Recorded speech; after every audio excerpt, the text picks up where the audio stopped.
Walking through the doors of the veterinary hospital that day, I was all set for another long shift. The place was a second home to me, a haven where my modest upbringing didn't matter, and my love for animals could shine. Little did I know, my world was about to tilt on its axis. He was there, leaning against the front desk, chatting with Janet, one of our seasoned nurses. His laughter filled the room, easy and genuine, catching my attention immediately. I couldn't help but pause, struck by the warmth in his eyes when he smiled. "Can I help you?" I asked, approaching them with a mix of curiosity and professional courtesy. "Oh, I was just thanking Janet here for taking care of Whiskers last week." "You guys do amazing work," he replied, his gaze meeting mine. There was an instant spark, an unspoken connection that I felt deep in my bones. "I'm Jerian," he added, extending his hand, which I shook, feeling a jolt of electricity at the contact. "I'm Carol," I said, my voice steadier than I felt. "I'm glad Whiskers is doing better. It's our job to make sure they get the care they need." Jerian nodded, his smile widening. "I can see the passion you all have for your work. It's inspiring. Actually, I'm here to volunteer. I want to help out in any way I can." His admission took me by surprise. Volunteers were common, but there was something about Jerian, a sincerity that couldn't be faked. His simple, unassuming manner was refreshing, especially when he shared that he came from a well-to-do family. It was a detail he mentioned offhandedly, as if it were the least interesting thing about him. We spent the rest of the afternoon working side by side, Jerian throwing himself into the tasks with an eagerness that was both endearing and slightly amusing. From feeding the animals to cleaning their enclosures, he didn't shy away from any job, no matter how dirty. After that first meeting at the veterinary hospital, things between Jerian and me started moving at a pace neither of us expected, but both secretly hoped for. Our initial connection over the animals quickly blossomed into something more, something real and tangible. Our first date was a simple affair. Jerian took me to a small, cozy cafe tucked away on a street I'd passed 1,000 times but never noticed. The place was a reflection of us, unpretentious and genuine. Over cups of coffee that turned cold because we were too engrossed in conversation, we discovered the myriad ways our lives intersected, from our mutual love for old movies to our uncanny ability to quote lines from obscure books. "We're quite the pair, aren't we?" Jerian joked, his eyes sparkling with amusement as he recited a line from one of my favorite novels, one I'd mentioned in passing. I laughed, surprised and delighted by his memory and effort. "Yeah, a regular Bonnie and Clyde," I quipped back, not missing a beat. But instead of crime, we were united by our shared passions and the laughter that came so easily between us. Date after date, our connection deepened. We found joy in the simple things, a walk in the park, a visit to a local animal shelter, or just sitting together in silence, comfortable in each other's presence. It was during these moments that I saw the true Jerian, the man behind the wealth and the expectations that came with it. He was kind, compassionate, and genuinely interested in making a difference, qualities that resonated with my own values and aspirations. As those early dates turned into weeks, and weeks into months, I couldn't help but feel grateful for that chance encounter at the veterinary hospital. Meeting Jerian's parents was a milestone I approached with a mix of excitement and trepidation. Despite Jerian's reassurances, the butterflies in my stomach were more like a swarm of bees as we drove up to his family's estate. It was grand, far removed from the humble surroundings I was accustomed to, and it served as a stark reminder of our differing worlds. Jerian squeezed my hand as we walked up to the door, his smile comforting yet unable to completely ease my nerves. "They're going to love you," he whispered, just as the door swung open to reveal his parents. His father, Mr. Eldridge, was the first to greet us, his demeanor warm and welcoming. "Jerian, my boy. And you must be Carol. We've heard so much about you," he said, extending a hand that enveloped mine in a firm, friendly shake. "Thank you for having me, Mr. Eldridge." "It's a pleasure to meet you," I replied, my voice steadier than I felt. Then came Martha, Mrs. Eldridge, the woman who would soon become my infamous mother-in-law. Her appearance was impeccable, but her eyes scrutinized me in a way that made me feel like I was back in high school, desperately trying to fit in with the cool crowd. "So, Carol, Jerian tells us you work at a veterinary clinic. That must be interesting," she began, her tone implying that interesting was a euphemism for less than impressive. "Yes, Mrs. Eldridge. It's very fulfilling work. I've always loved animals," I answered, trying to keep my voice even despite the clear judgment in hers. "And your family?" Jerian mentioned they're from the countryside. "Do you visit often?" "I imagine it's quite different from the city life," she continued, each question laced with an underlying critique of my background. "My parents are wonderful people. We're very close, and yes, it's a different pace of life, but it's where I call home," I said, my pride in my roots firm, despite her not-so-subtle digs. Dinner was an exercise in maintaining composure. Mrs. Eldridge's comments ranged from backhanded compliments about my quaint upbringing to outright interrogations about whether I had ever traveled abroad or dined in fine restaurants. Each question felt like a test I hadn't studied for, her words designed to highlight our differences rather than find common ground.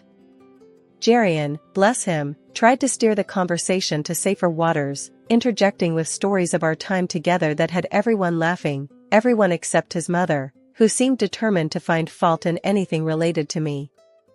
It was when she asked, "Carol, dear, have you decided on a wedding dress yet? Or are you planning to make do with something homemade?" that I realized this wasn't just about getting to know me. It was about her asserting a perceived superiority, her way of reminding me that I didn't belong. I smiled, a genuine one born of the confidence Jerian's love gave me. "Mrs. Eldridge, I believe a wedding dress should reflect the love and commitment of the couple, not the price tag. Jerian and I are focused on what comes after the wedding, building a life together based on respect, love, and understanding." The silence that followed was palpable. Even Mrs. Eldridge seemed momentarily at a loss, her fork paused mid-air. Mr. Eldridge, however, nodded in approval, a twinkle in his eye as he looked at me. "Well said, Carol. Well said indeed." The ride home was quiet, but Jerian broke the silence with an apology that was heartfelt yet unnecessary. "I'm sorry about my mom. She can be difficult." I squeezed his hand, a silent acknowledgement of his support. "It's okay, Jerian. Your love is all the validation I need. Together, we'll get through anything." As the wedding preparations unfolded, Martha made it her mission to underline our differences at every turn. Her intrusion wasn't just unwelcome, it was downright aggressive. She had a comment for everything, from the color scheme of the hall to the floral arrangements, and even the style of our invitation cards. One evening, as Jerian and I were finalizing the guest list, Mrs. Eldridge dropped by unannounced, her eyes scanning our choices with evident disapproval. "You're not seriously considering this shade of green for the decor, are you? It's so provincial," she remarked, her nose wrinkled as if she'd smelled something foul. I tried to keep my cool, but her next comment about our guest list set me off. "And these friends of yours, they're hardly the sort one expects at a wedding of our stature. It might be best to leave them off the list, don't you think?" I felt a flash of anger, but managed to keep my voice steady. "Mrs. Eldridge, Jerian and I have decided on the guest list together. Everyone we care about will be there, regardless of their status." Her lips pursed into a thin line, clearly not used to being contradicted.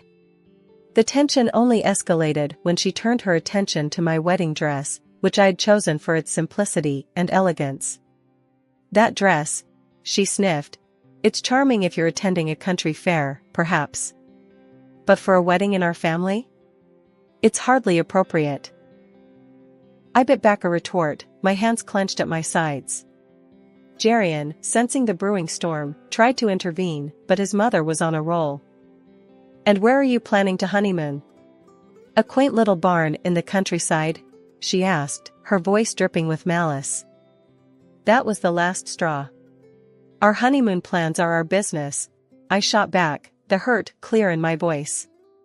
"Just like every other decision about this wedding."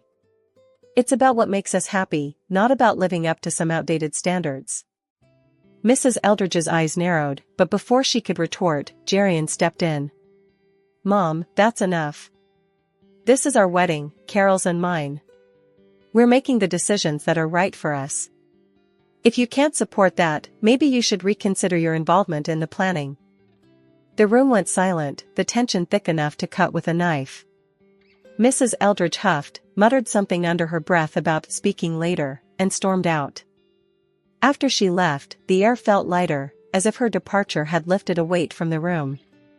Jerian wrapped his arms around me, his apology whispered in my ear. I'm sorry, Carol. I don't know what's gotten into her.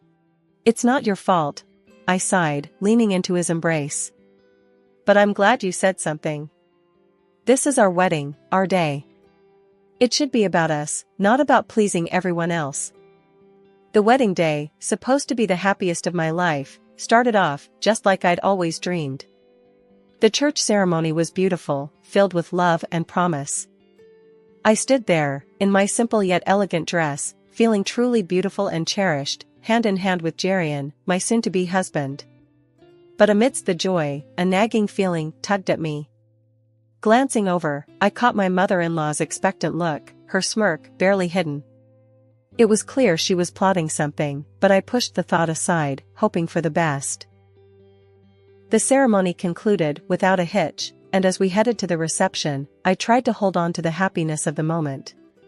However, as soon as we arrived, I saw her again, my mother-in-law, moving towards the microphone with a purpose. My heart sank. With all eyes on her, she began, her voice dripping with feigned sweetness. Ladies and gentlemen, I just wanted to take a moment to talk about our newest family member. Her gaze locked with mine, and I felt a chill. Coming from such humble beginnings, it's truly remarkable how resourceful Carol has been. From the village to here, embracing our family with open arms, like a true freeloader, and, dare I say, a beggar at our doorstep. The room fell silent, the guests exchanging uncomfortable glances. Even those from Jerian's side, the so-called high society, looked taken aback by her harsh words. I stood frozen, shock giving way to humiliation, tears blurring my vision as I heard a few gasps and murmurs ripple through the crowd. Beside me, I could see my parents, their faces flushed with shame, hurt by the cruel words aimed at their daughter. Before I could process everything, Jerian was by my side, his voice filled with anger and apology. I'm so sorry, Carol. I had no idea she'd stoop this low, he whispered, his arm wrapping around me in support. But before we could react further, an unexpected ally emerged. Jerian's grandmother, a respected matriarch of the family, stood up, her presence commanding attention. Enough, she boomed, her voice cutting through the tension. I cannot believe what I'm hearing. This woman, who speaks so ill of simplicity and humility, seems to forget her own roots. Did you all know? She herself was once nothing more than a servant in our household. And now, look how she turns her nose up at those very beginnings. The room erupted in whispers, the tables turned. My mother-in-law's face went from smug satisfaction to utter horror, her cheeks burning red as the grandmother continued to dismantle her facade of superiority. This girl, Carol, has shown more grace and dignity than you ever have, the grandmother said, her gaze softening as she looked at me. She is welcome in our family, not for her background, but for her heart. The reception that followed was a blur. My mother-in-law, now the subject of whispered conversations, left early, her exit barely noticed in the renewed celebration. Jerian was by my side throughout, his apologies unnecessary as his love and support spoke volumes. The room was still buzzing from the grandmother's unexpected defense of me. Guests whispered among themselves, casting sidelong glances at the now absent mother-in-law. Jerian squeezed my hand under the table, a silent promise of solidarity. Can you believe what just happened? Jerian asked, his voice a mix of astonishment and relief. I shook my head, still processing the whirlwind of emotions. No, Jerian, your grandmother, she was incredible. I didn't think anyone would stand up to your mother like that, let alone in such a public way. Jerian smiled, a look of pride crossing his face. Grandma has always been the matriarch of our family. She doesn't tolerate injustice or cruelty. I guess I forgot how formidable she can be. We were interrupted by the approach of the very woman of the hour, Jerian's grandmother. Her presence commanded respect, yet there was a warmth in her eyes as she looked at us. "Carol, dear, I hope you're feeling better after that unpleasantness," she said, her voice firm but kind. "Thank you, Mrs. Eldridge. Your words meant the world to me. I was feeling pretty low, but you've turned the whole evening around," I replied, gratitude swelling in my heart. She waved a hand dismissively. "Nonsense, my dear. It was long overdue. That woman needed to be reminded of her place and to learn respect. You are a part of this family now, and we protect our own." Jerian's father joined us, a sheepish look on his face. "Carol, I'm sorry for my wife's behavior. I hope you can forgive us for any hurt she's caused." I nodded, understanding the difficult position he was in. "Thank you, Mr. Eldridge. Today has been a whirlwind, but your family's support has made all the difference." As the evening continued, the atmosphere in the room lightened. Guests came up to us, offering their congratulations and, in some cases, apologies for the earlier drama. It was clear that the tide had turned, not just in terms of the evening's events, but in how I was viewed by Jerian's family and their social circle. Later, as Jerian and I took to the dance floor, I couldn't help but feel a sense of victory, not over his mother, but over the situation. We had faced adversity head-on and come out stronger on the other side. "Jerian," I said, as we swayed to the music, "today has been a lot. But I've never been more sure about us. Your family's support, especially your grandmother's, has shown me that we can handle anything together." The atmosphere at Jerian's family home was charged as we gathered for the meeting his grandmother had called. After the wedding's tumultuous events, I was anxious about facing everyone again, especially Jerian's mother. However, Jerian squeezed my hand reassuringly as we took our seats in the large living room, filled with generations of Eldridges and a palpable tension. Jerian's grandmother, the undeniable matriarch, stood at the head of the room, her presence commanding attention. "Thank you all for coming," she began, her voice steady and authoritative. "We're here to address a matter that concerns the dignity and unity of our family." Jerian's mother sat rigid, her eyes darting around the room, perhaps seeking an ally or preparing for a counterattack. Jerian, ever the peacemaker, spoke up first. "Grandma, I know things got out of hand at the wedding. I want to apologize on behalf of—" His grandmother raised a hand, silencing him. "Jerian, my boy, this isn't about placing blame on anyone. It's about setting things right." She then turned her gaze to me. "Carol, you've shown nothing but grace and patience in the face of less than welcoming behavior. For that, you have my respect."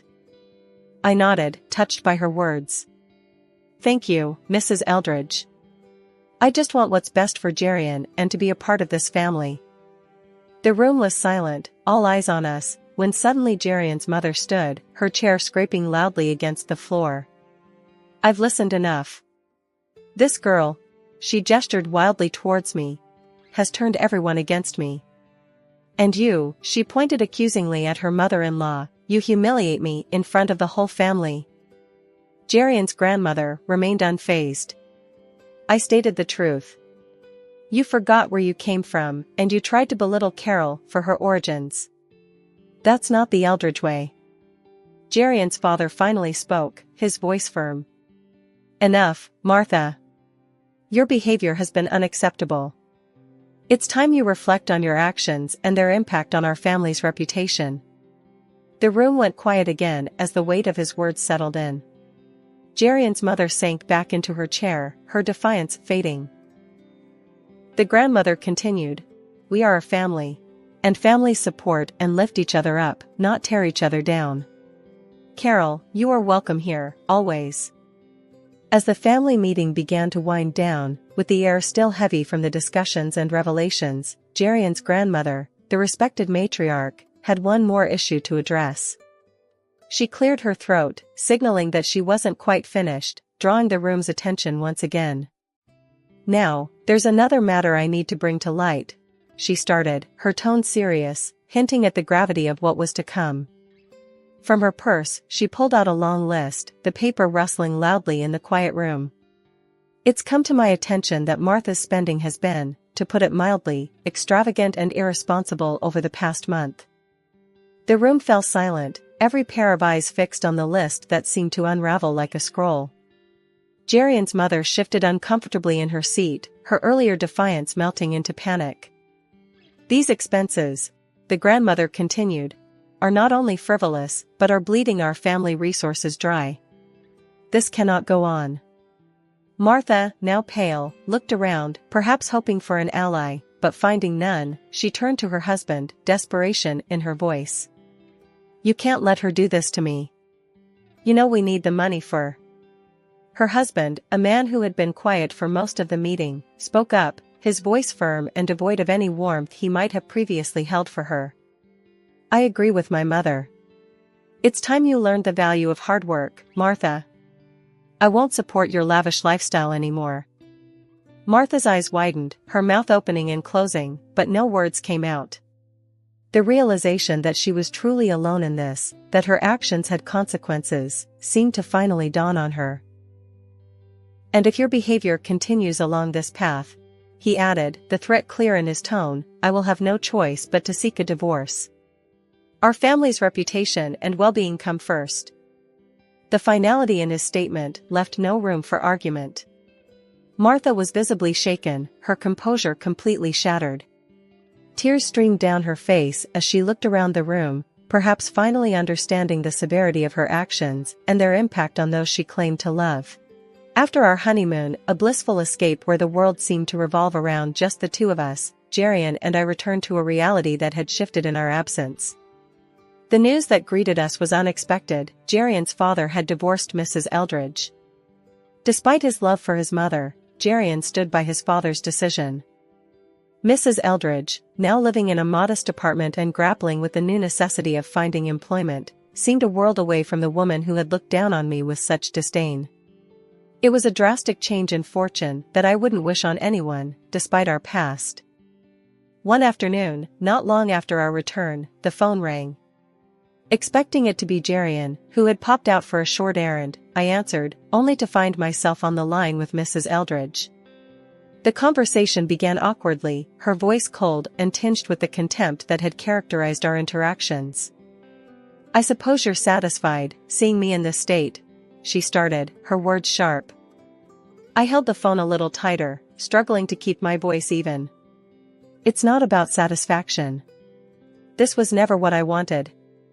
As the call progressed, there was a noticeable shift in her tone. The arrogance and disdain gradually gave way to desperation. "Listen, I need you to talk to them. To your father-in-law, to the grandmother. Maybe they'll listen to you. Tell them I'm sorry. That I'll change." Her plea took me by surprise. The woman who had once held herself so high was now begging for intercession. It was a moment that revealed the fragility beneath her previously unassailable facade. I took a deep breath before responding, my decision clear. "I'm sorry, but that's not my place. This is something you need to address directly with them. They need to hear this from you, not me." Ending the call, I sat for a moment, the weight of the conversation pressing down on me. When Jerian returned, I relayed the exchange, uncertain how he would react. He listened quietly, his expression thoughtful. After a pause, he spoke, his voice firm. "You did the right thing. As much as I love my mom, she needs to understand the consequences of her actions. It's the only way she might truly change." His support was a balm, reaffirming the solidarity between us. This journey, with all its twists and turns, had brought us closer, cementing our bond through the challenges we faced together. As we moved forward, building our life together, the lessons of the past remained with us. A reminder of the resilience of love, the importance of forgiveness, and the strength found in standing united, even in the face of difficult family dynamics.